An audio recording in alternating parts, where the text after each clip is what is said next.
qui est unique dans l'univers de Largo Winch, en tant que personnage héros de BD, c'est le seul qui nous apprend le monde, en l'occurrence le monde économique. Déjà à la base, je dirais que la bande dessinée en elle-même est un véritable vecteur pédagogique. Donc il y a déjà ce pouvoir de l'image où on apprend des choses. Ces 30 ans d'économie, on les découvre, qui évoluent au cours du temps.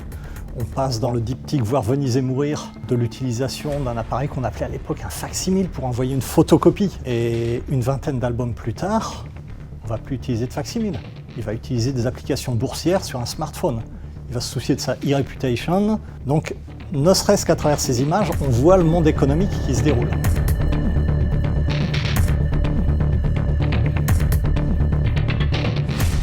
On a essayé justement d'amener le lecteur à explorer Largo sous un angle un peu plus thématique. Et pour cela, les auteurs nous avaient facilité le travail dans la mesure où les aventures sont découpées en diptyques et chacun des 11 diptyques en fait, nous amène à étudier un aspect particulier de la finance tel qu'on l'a vécu au cours des 30 dernières années.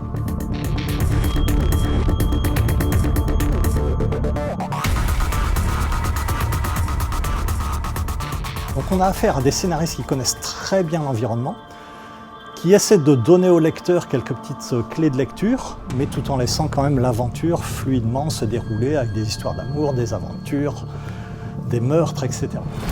Moi, je me souviens, j'avais été fasciné par OPA. Je lis cet album qui caracole, qui explose de partout, on voit de belles femmes, c'est l'univers Largo, ça pourrait être comme un James Bond. Mais c'est plus qu'un James Bond parce que quand vous sortez de là, vous apprenez des choses, vous dites, tiens, sur OPA, moi aussi, je peux réaliser une OPA. Là, sur l'Étoile du matin, les Voiles écarlates, je me dis, si le lecteur comprend ce que c'est la bourse du 3e millénaire, il aura passé non seulement un bon moment de lecture, mais il aura appris quelque chose, il pourra aller plus loin. Et ça, c'était visionnaire, je pense, alors je ne connais pas Van Damme, mais je pense que ce qui était visionnaire dans son travail, c'est qu'il a dû se dire quelque part, mais mon lecteur, je vais peut-être le prendre par la main, je vais lui faire découvrir un monde qu'il ne connaît pas, et quel monde? Parce que l'économie, honnêtement, c'est pas très sexy. Il a su rendre l'économie sexy, à la fois par son travail et par le dessin de Philippe Franck. Et honnêtement, rendre l'économie sexy, on est à Citéco, c'est un peu la mission de ce musée.